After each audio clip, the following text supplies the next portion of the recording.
Yo, what is happening, party people? I'm excited. Um, a quick conversation today, something that's not going to take long, going live on all platforms. I want to know if y'all can hear me clearly. You should, because I can hear myself in these big old headphones. Um, this is a something that I think is going to challenge us a lot, especially in this area of healing and growth, man. The fact that insight won't save you. Uh, Something that I've had to come to recollection with, insight won't save you. Um, and I think that's where a lot of us are in our healing journey, being drowned out by information about pains, about hurts, where it comes from. What is the connection to this? What is the meaning to this? Even to the depths of spiritual insight. We've kind of grown to a place where we've fallen in love with that, and it hasn't actually pushed us to make a difference, and it's kind of kept us stuck. Not even kind of, it's out of comfortability, out of familiarity, out of what we're used to, and there hasn't been actual directions that have been made. And this is really a big difference.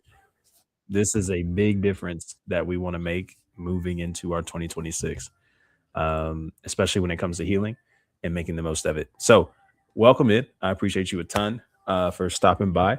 This is going to be a very, maybe more straight to the point kind of stream. And I'm excited to have this quick conversation with you guys. So, be sure to share this, invite people in, repost it, like it, so other people can join in at such an odd time to do a stream, but nonetheless one that's available, and we can make it as amazing as possible. And there is, of course, a passage of scripture that all of this is rooted in, um, that I think really kind of gives us some context and some lenses through this just a little bit. And that'll be out your face. So um, I want to be sure to get the temperature and the right temperature um, in this call, in this stream. So as you're joining in, be sure to drop your life satisfaction rate on a scale of 1 to 10. Where you feel you at? One being extremely sad, down. Um, Start of the year is not really looking bright and hopeful. 10 being you feel extremely satisfied, excited about life, very purpose driven. Let's start there. And then we'll have a couple other questions to kind of look into. What is one area of your relationships that you want to make a difference in coming into 2026? And what is an excuse that you're making that's keeping you from engaging in making that difference today? Um, I think that's really a great place to start. Okay. So as you're jumping in, be sure to like the video, repost it, share it with others so they can jump in. And then, of course, what is one area of your relationships that you want to see growth in coming into 2026? Okay. What is one area of growth you want to see in your relationships coming into 2026? And then what's one excuse that you find yourself making that maybe is hindering you from engaging in that difference? And then life satisfaction rate on a scale of 1 to 10, one being pretty sad, down, in the dumps, dark thoughts, 10 being you are excited about life.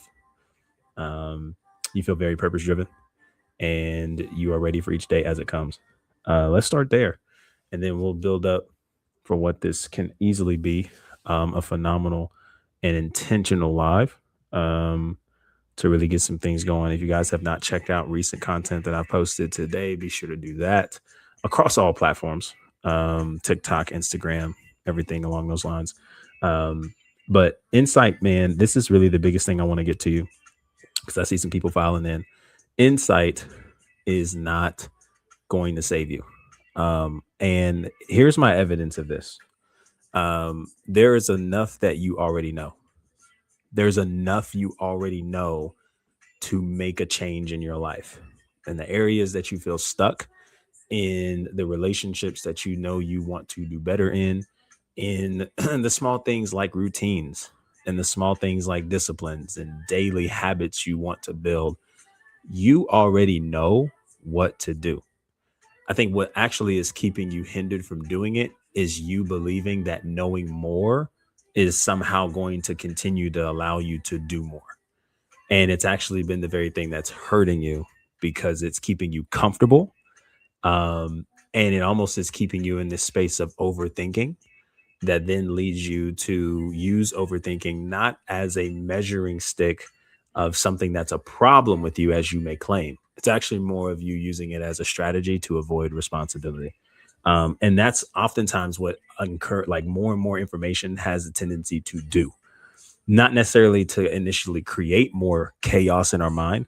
But when we go on this word hunt, when we go on this search to learn more, to know more, and to just gain more and more information, what we do is we go down this rabbit hole of all the different details and specifics, finding things that are relatable to my story and to my experience.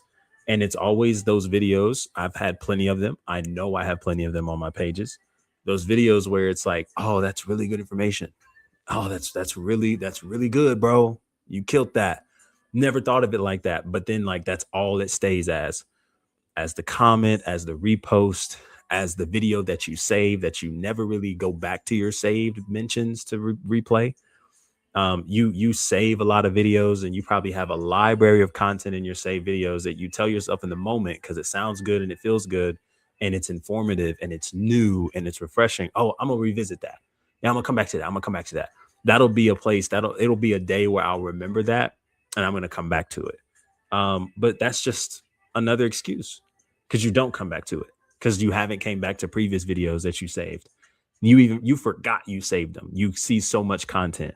You forgot the videos that you saved to your collection. And so a lot of this, man, is playing into the trap of the insights that you just love getting. And as believers, we are really, really crazy about this because we love to jump into heavy spiritual insights. God, give me more of your word. God, give me more, give me more. And my question to you is like, what are you doing with what you have? How are you applying what you already know? Everybody's in these interesting seasons of reading more, studying more, doing more research. And it's like, bro, what have you done with what you have? And if you haven't done anything with it, then why should I find more reason to give you more? Why should I find more reason to instill in you more? Why should I find more reason to go down deeper into teaching subjects and to teaching new information when you haven't done anything with what you have? And this is really the biggest thing that I think a lot of y'all get stuck in. And then you come to content and platforms like mine that are designed to help you, designed to take you to next steps. And you kind of get caught in some of the teachiness in the midst of it. And so I really do think that one of the biggest things that is going to help you grow this year is not moving in a space of always needing more, but needing to do less and maximize what's left. Needing to do less, maximizing what's left. I want you to put that on, tape it on your wall, put it on sticky notes, screenshot the text and save it as your home screen. Like, yo, doing it's not doing more, it's doing less and making the most of what's left. Not doing more, but doing less and making the most of what's left. How many of you guys like legitimately have videos saved on your phone that you told yourself when you saw it and based on how good it was sounding, how well it was trending, I'm gonna come back to it? Drop a one in the chat. Drop a one in the chat if that's you. If you can relate. Like, yo, I have saw many, many pieces of content. I enjoyed it. It was informative and I saved it. But when I saved it, I did not have any real intentions on coming back to it. That's just evidence of playing this loophole. How many of you, in a lot of ways, have grown comfortable in gaining more and more knowledge? There's a high you receive. It's almost like additional stimulation that you gain when you learn something new. And what's so interesting about it too is that this also kind of plays into some of the strengths. And I don't necessarily want to be too teachy in this space, but when you think about strengths, okay, one of the things that I've encouraged clients to do when they find $60, right? $60 is really, I believe, all it takes. If you go to Gallup Strength Finders, you will have an opportunity to take an assessment test that is designed to rank your strengths. And when it tells you your strengths, there's plenty of them across 34 themes. You gain a lot of different insights based on the different podcasts and things like that, different connections to learn more about your strengths. And one of the strengths that I learned I had basically after taking this test myself was learner. And I'm a huge learner. I love learning. If you follow my content, you enjoy my content, you connect to anything that is mentioned in my content, you probably enjoy learning too. And I think in a lot of ways, the learning has played a role in the hindrances of our healing, not because learning in and of itself is bad, but because we've allowed the strength of learning to become the very foundation of us thinking that we're healing. So, hey, as long as I learn this new piece of information, if I hear something that kind of piques my interest, if I hear something that kind of makes sense, encourages me, makes me feel good, then I'm growing. I'm becoming more and more self aware. I can't tell you how many times and how many pieces of content you can go across all my platforms where there's a video posted, a thought given, and somebody somewhere is mentioning how they did not know their anxious attachment was connected to their faith. They did not know that their attachment styles had something had a profound impact on how they perceive God, how they interact with God, how they experience God. What's up, Bryce? Good to see you, man. Good to see you. And so a lot of this insight that we gain, again, not to say that insight is bad in of itself, but a lot of us drown in those places because we're almost convinced that the more insight we get, the more healing we're doing. And it's actually creating and producing more stillness because you're learning a lot, but you're not applying much. And this is the difference between knowledge and wisdom.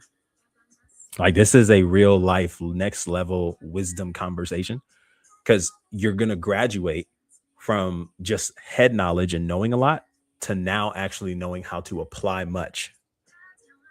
And how to apply much is actually directly correlated to not just learning a lot, but knowing what to do with what you learned, how to apply it.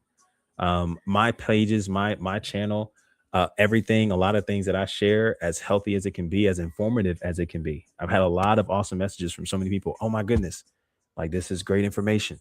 Never considered it, right? And it maybe has its place, but I really think this is going to be a season for y'all to really make differences in your life by doing something different, like doing differently, not just taking in information, but now doing differently.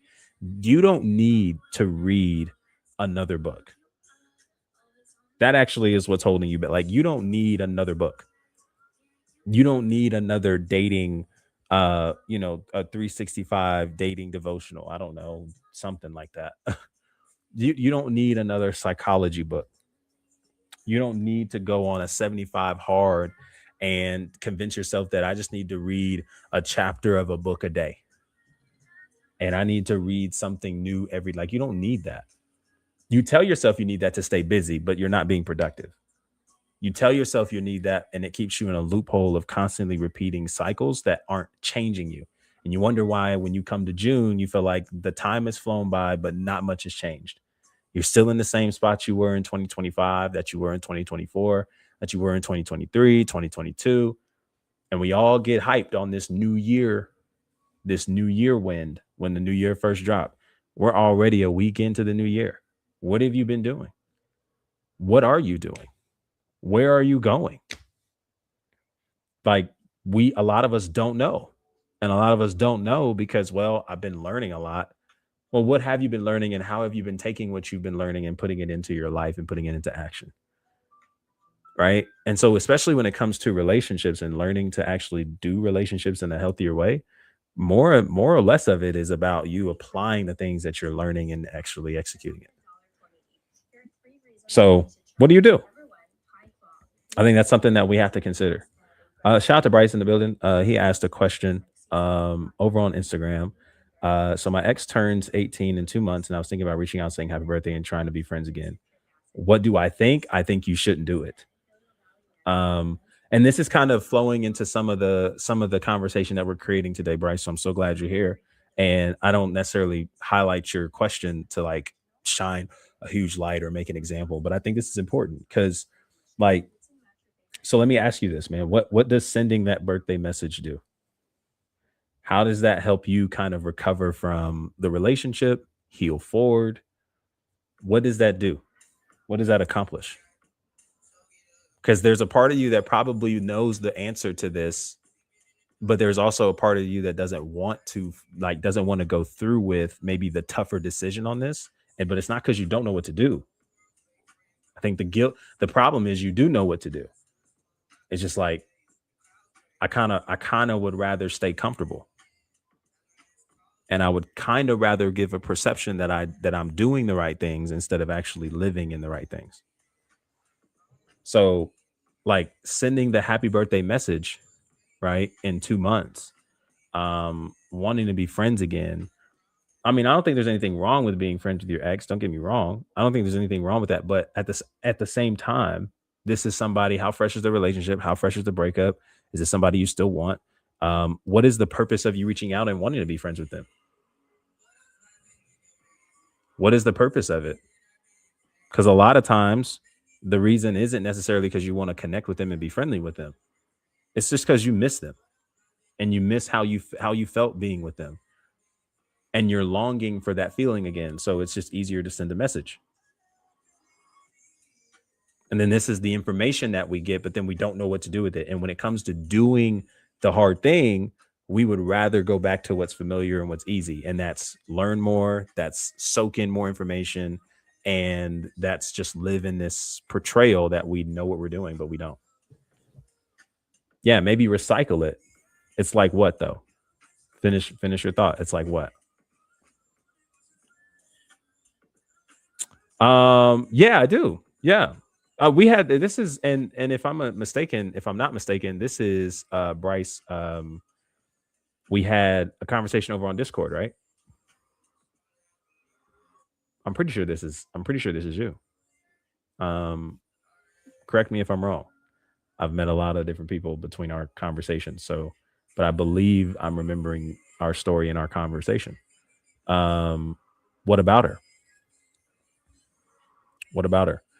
Shout out to everybody over on TikTok. I appreciate you guys a ton showing up. Be sure to drop your ask a question, or answer these two questions. What is one area of your relationships you want to see? Um, what you want to see growth in 2026, and what is an excuse that you're making that's keeping you from engaging in that change moving forward? If you don't answer those questions, ask your own. But we're diving into this here. So yeah, yeah, Bryce, and I remember what we talked about in that time, and this is kind of maybe where I'm going with it, man. Like, it doesn't seem like, yeah, I just been missing the feeling in that friendship. Yeah, and but you also have to question, like, what is it specifically that you're missing? Because we'll typically look at that and say we're missing the person, but really we're missing a feeling. And, like, if it doesn't, I don't think it necessarily makes sense to rekindle and respark those kinds of connections when the reason for us doing that is because we want to feel a certain way again. I don't think that's the healthiest perspective or approach. I don't think that's it. Cause, like, what exactly, cause I'll ask this, Bryce, right? So what would you say since our last conversation, what would you say you've been doing to possibly kind of work through what you've been feeling? What have you been doing? Are those feelings that you had then still pretty present and prevalent?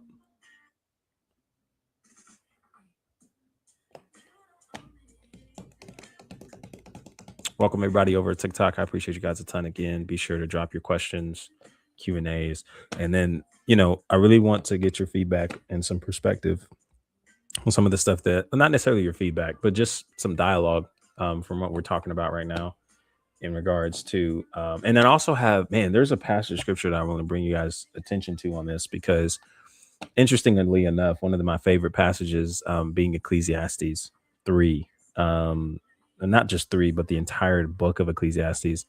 Um, you know, to everything there's a season under the heavens, right? Um, and so because because everything has a season under the heavens, We do recognize in this context that one of the things that's included in seasons, he actually says it specifically in this. And let me know if the music is too loud, y'all. Over on TikTok, I got it on low. Um, so here's something that's so interesting: a time to plant and a time to harvest. Now, a time to plant and a time to harvest. Now, of course, that can mean a plethora of things. I think when I read that text, it makes me consider the implications of planting and harvesting, right? So when you're sowing something, you're planting something that is able to create roots, create systems, create some kind of longevity, right? And when I think of insights, I think of something along those lines. When you gain insight, you're putting yourself in proximity to gain systems, roots, perspectives that carry longevity. Then when there's harvesting, there's actually now reaping the benefits of the insight you've gained, right? So there's a period to learn, there's a period to grow mentally, then there's a period to see the fruit of that which you've learned, which only comes by way of applying what you learned. And a lot of us, when we look at the just that combination in and of itself, we learn a lot, but we don't ever really get the fruit of what we learn because we don't apply, which really questions if we're learning like we think we are. A lot of us think we have wisdom. A lot of us think we're growing in wisdom. A lot of us think we're growing more self aware. We're healing. It's like, nah, fam. You're not really healing like you think you are. You're just addicted to learning. You read all the new books. You read a new chapter a day. You go on to all the podcasts. You binge scroll, doom scroll, I think is what it's called. I know what it's called. Doom scroll, Instagram, TikTok, all the people that you enjoy watching and listening to, but nothing really changes. That's because we were just oversaturated with information. And being oversaturated with information keeps you stagnant.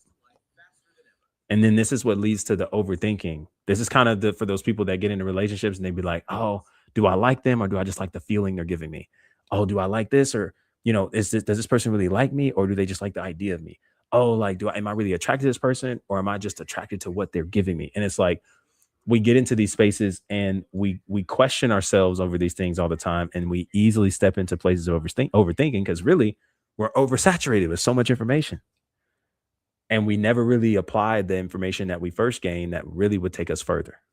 How many more books do you need to read? How many more podcasts do you need to hear before you're ready to say, hey, I'm ready to make a change? That's kind of the center of all this. How many more? Because 2026 could be a year where you make the best decisions consistently, but it's only based on your willingness to take the next steps to apply what you're learning. Bryce, he said, I wonder if the feeling is coming from a memory and they come and go. I just kind of ignore the feelings and say she's gone, but I'm scared of it. Okay, so we're kind of still in the same spot that maybe we last left off. That's kind of what I'm hearing. Um, so like what are you scared of? You're scared of the idea that she's gone? Like you're scared she'll never come back? Is that where that's at? Is that do I get that right, Bryce? Um, Shout out DC in the building. What's going on, Chief? I appreciate you a ton. I saw your Voxer, by the way. I did respond. Take your time, of course. What's up, Karen? Good to see you. Good to see you. I really think that what we have to do in order to really see change in our life is apply. Application makes a difference. Application makes a difference. Um, and I think a lot of times what you're uncomfortable with is realizing your overthinking is coming from you hiding from responsibility. Your over spiritualization comes from hiding from responsibility.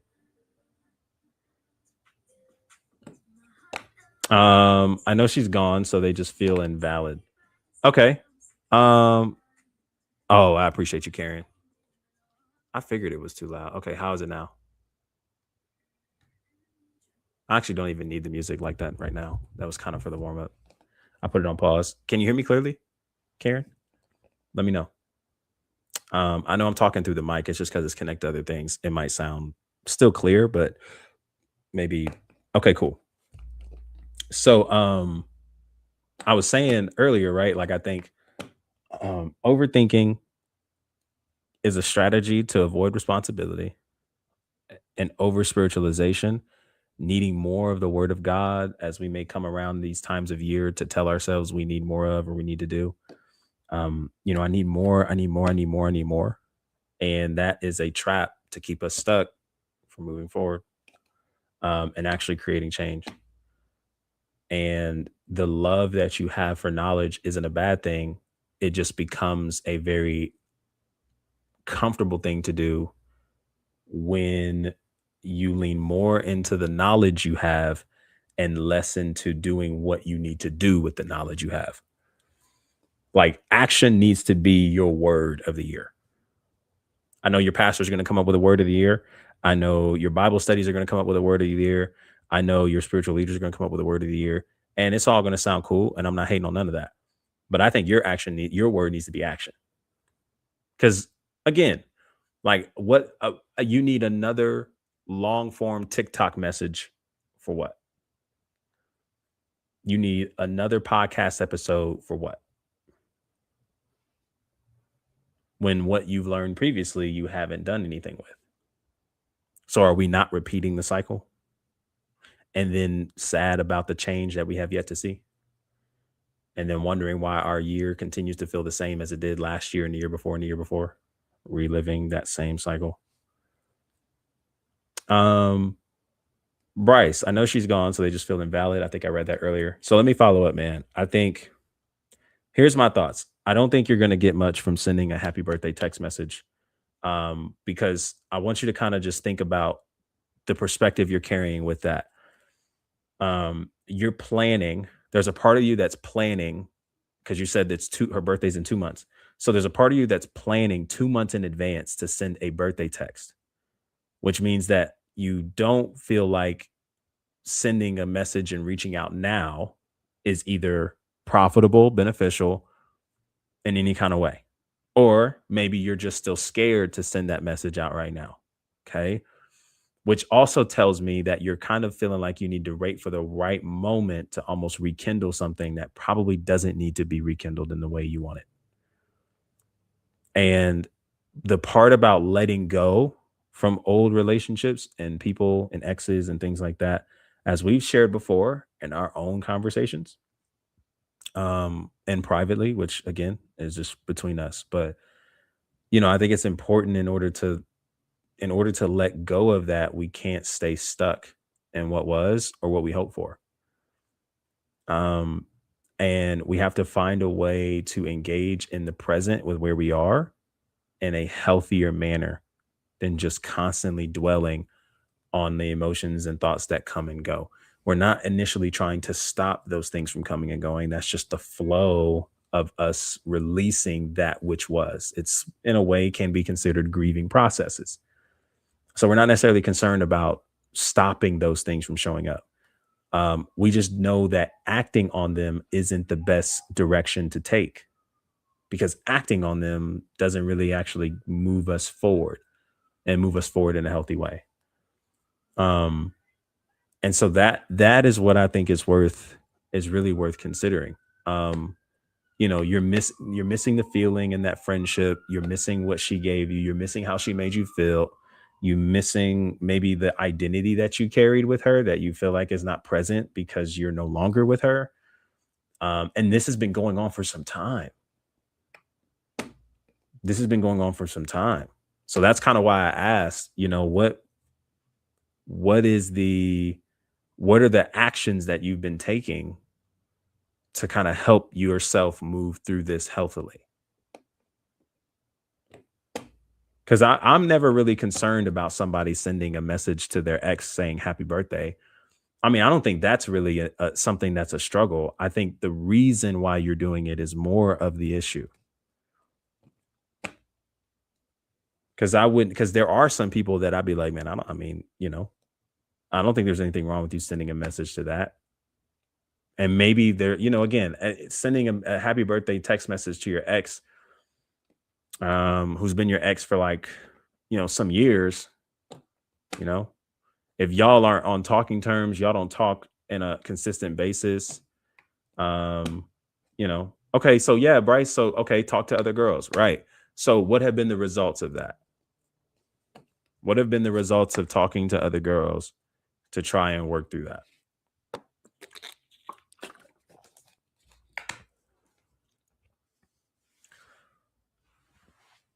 Because now we're moving into spaces where we're trying to replace that feeling with someone else instead of dealing with the core issue. So we're still playing this game of duck and dodge. So we're not really dealing with those emotions healthily. We're not really healing properly. We're just trying to avoid. Ghosted. Okay. Yeah. So the answer to overcoming your ex, man, isn't talking to other girls. That can't be the answer because we're still trying to look for what we didn't get from her and other people. And what's crazy, Bryce, is we miss the legitimate love that other people may have available to give, but because it doesn't look like where we came from, we'll push it away. We'll ignore it, we'll dismiss it, we'll minimize it. And now we're not really authentically receiving the person in front of us. We're just completely disregarding them, which kind of shows our instability. So the actions that we have to take is like really reprogramming certain beliefs we have on that person, on that relationship. We're reframing what this relationship means to us moving forward. I mean, we can go on and on. Yeah, Bryce. Yeah, bro. I've been there. I've been there. Like this is why I'm calling it out as directly as I can. I've been there. Somebody you were really interested in that maybe later on was in my situation, a couple, it was like, oh, we later expressed emotions about each other, but it was like far past anything that we were willing to do with it at this point. But it was good friends, good people. And what I did when I started adventuring out into dating apps in my early like days, and I say it like I'm old, like it was really when I was like 18, 19. What, 7 years ago? Okay. So like when I started stepping out in those spaces, all I did was, oh, well, I want this person to show up like this. I want this person to talk to me like this. I want this person to be able to have chemistry like this. And I never really gave room for that person to be who they were. So I never really got to fully meet them. I never gave myself the opportunity to fully engage with them because I was living in lanes of comparison. Because truth was, I wasn't over the opportunity that I once had that I no longer had with the people I wanted to connect with. So it's like, yeah. So how did I deal with that? Well, I had to take action. One of the actions I took was like not buying into the fleeting emotions that were convincing me to send a message, to send a check-in message. And that's some of y'all's problem. Y'all love sending check-in messages. Y'all love sending check-in messages as if like that's supposed to be the icebreaker. How you been? Long time no see. Haven't caught up with you in a while. You not really interested in doing that. Hi, stranger. Thank you, Karen. You know the game. Hey, stranger. Right? Like y'all love giving those type of energy and messages, but it's not because you're actually trying to check in on them. A lot of y'all are trying to see if you still have access. A lot of y'all are still trying to see if okay, I just want to be sure just in case maybe the other people that I have in mind don't work out too well. I know I can fall back on this person and they're still available.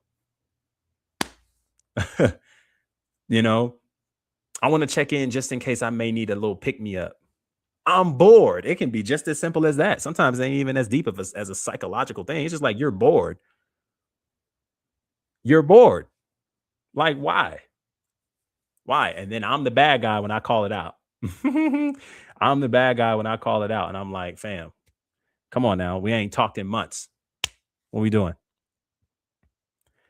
Should I stop talking to girls for a bit? I mean, I think we're kind of still trying to look for these quick fix answers. I mean, I don't know. I think I would probably need more, maybe a little bit more insight on maybe where you feel you are, based on kind of what you're sharing. I mean, I don't think there's anything wrong with that. But instead of like moving with a perspective of like, okay, should I stop doing this? My question to you is, what are you going to start doing? I'm glad you're here, Bryce. I really am, because like this is a very great example of like what it looks like. So we get caught up in the intellectualizing part of things, or we're trying to get quick fixes to things, to some pains that we're having. And so the first question that we like asking is like, should I stop? And it's like, okay, I mean, there's some areas where that's applicable. And in addition to knowing what maybe we should stop doing, another good question is, what should we start doing? What should we start engaging in? Where should we start engaging our time and energy in to get on track and to get focused? And not necessarily to get focused on anything like, from a red pill perspective, a pink pill perspective, sprinkle, sprinkle 50. I ain't into all that. I do find value in focusing on your health. I do find value in focusing on your business or whatever you're creating. Cool, but it doesn't have to be in as a means of getting somebody, as they may present it, and many other different reasons. No, this is us just really getting centered and enjoying the present. There's too much life for you to live, Bryce, with where you are and with who you are. There's too much available to you to be stuck on what no longer is. And I don't want you to go into a downward spiral where you're constantly rehearsing what no longer is available to you, because you're at risk of losing out on what's available to you moving forward. The many people you could come across that would be beneficial for your life, fitting and suitable for your life, and for the version that you'll become. Like the cost to resting in these anxious feelings, the cost to resting in these codependent feelings, the cost of resting and overthinking is literally you missing out on love available to you that you can't see. Like the cost is you repeating what happened last year, where you went the whole year kind of disengaged. Before you knew it, it was August. Nothing had really changed. Everything was mundane. You hadn't really grown. Then you kind of started diving a little bit deeper into the thoughts. Nothing really changed. So like, yeah, I love that, Tori. Some of us don't know how to be alone or sit in silence. Right. So that's a challenge that you want to engage in. Being learning how to be alone is not as dangerous as we assume it to be. A lot of times it's like the danger in it is believing that we won't find anything deep down valuable about ourselves to enjoy. Because that's kind of what leads you to feel like you get a kick out of everybody else enjoying your company, which is why like every weekend you don't really like being by yourself and enjoying your own presence and going out on dates alone. And yeah, like we have an opportunity to engage in that. And I want you to kind of start looking at some of the gifts and talents and unique things about you. And if you can't see that yet, be willing to take steps to engage in that every day. Paying attention to the small things that interest you, pay attention to the small activities you like doing. Who are you when no one's around? Start there, and then find the positives in that, and go from there. Go from there. I went on my first. I ain't gonna lie. Was this last year? It's crazy. I always think last year, and I think immediately like 2024. No, it was 2025. I want to say 24. 24 was, I think, the first time I actually enjoyed going on dates by myself. Like I went to a couple public places by myself.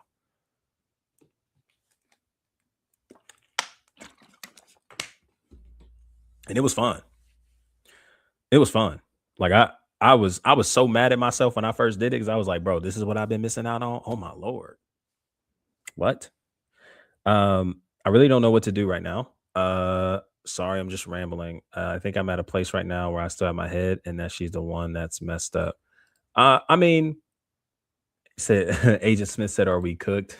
Nah. Um, I think I'm at a place now where I still have my head. That she's the one that's messed up. Well, listen, I mean, I think there's more to investigate. Um, and I think part of taking the journey to rewiring some of these thoughts and engaging in some of these beliefs, Bryce, is really just going on a process to really incur and engage in some of this. Like none of the stuff that we're feeling, the disconnect, the hurt, the sadness, none of that stuff just heals with time. Time in and of itself isn't what's going to heal that. Like we have to really engage with the right spaces, the right focuses, and being around the right people who encourage us to do that. Um, and I think that's something that helps me to know more about how to serve you and how to serve others who are in similar spaces as you with free content to make it as valuable as possible, which is the goal and is really what we're about to do and moving into doing. But I also think too that part of part of what makes a lot of that experience challenging for you is because there has yet to be a full bought belief that Bryce is enough as he is. Bryce is enough as he is. And when Bryce buys into that and accepts that, then Bryce also puts himself in position to invite other people who see that. And then Bryce doesn't have to find himself convincing others he's connected to that he's just as valuable in order to stay.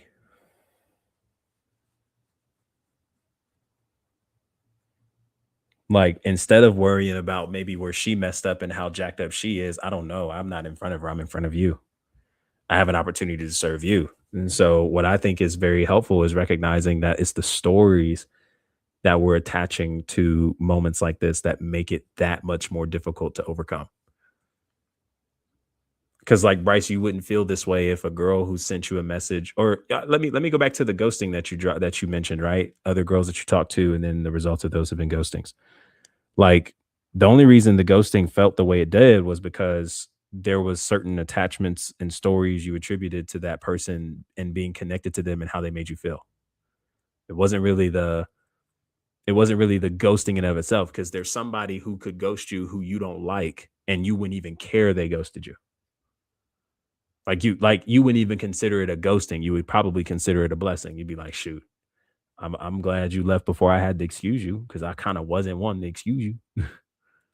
But when somebody who you like and who you maybe find attractive and you care about, like all these feelings and emotions start getting poured into this individual and start getting poured into the situation and setting. And so now we're moving with a pace of trying to create in our minds what we want this to look like.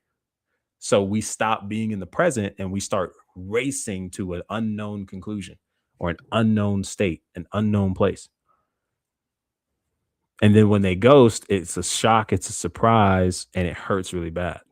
Now, that's not to invalidate what we feel, but that's to maybe give one and more context to why we feel the way we feel, but then also give ourselves permission to let go of it because if we can like not cling to the specific stories we created, then what power does that person leaving really have over us if we are no longer willing to say this is the story I want to get behind to maybe make me feel some type of way?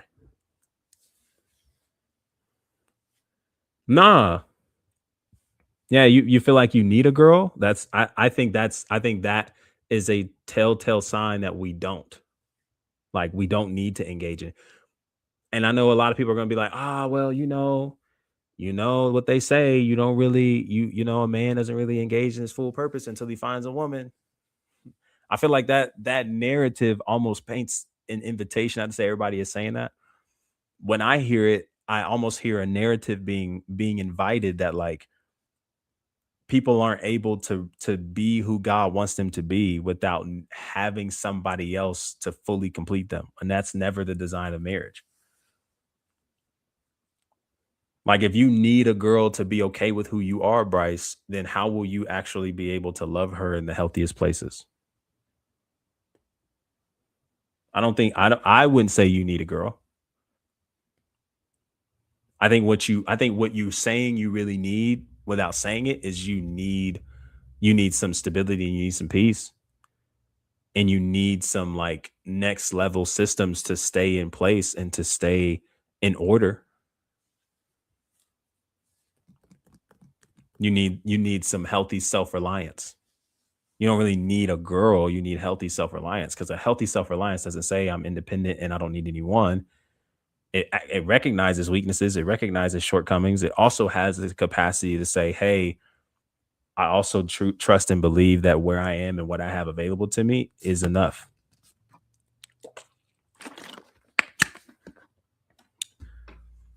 So I'm not sure if you started my assessment process, Bryce. Click the link in my bio, man. I think that's a first place to start. And for anybody, I think that's the first place to start because this we. Oh, you need me on a call, Doc?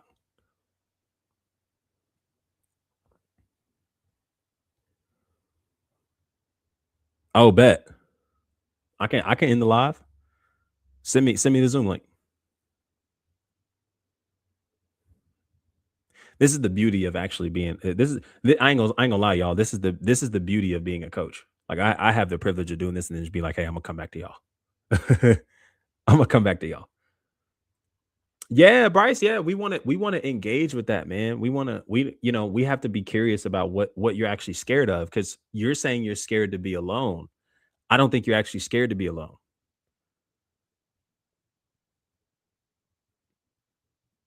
I think it's something else. Hey, y'all. I'm gonna be back. I'm jumping into a call. Um, so I appreciate you guys for stopping by. I'll be back shortly. All right. Stick around. Be easy.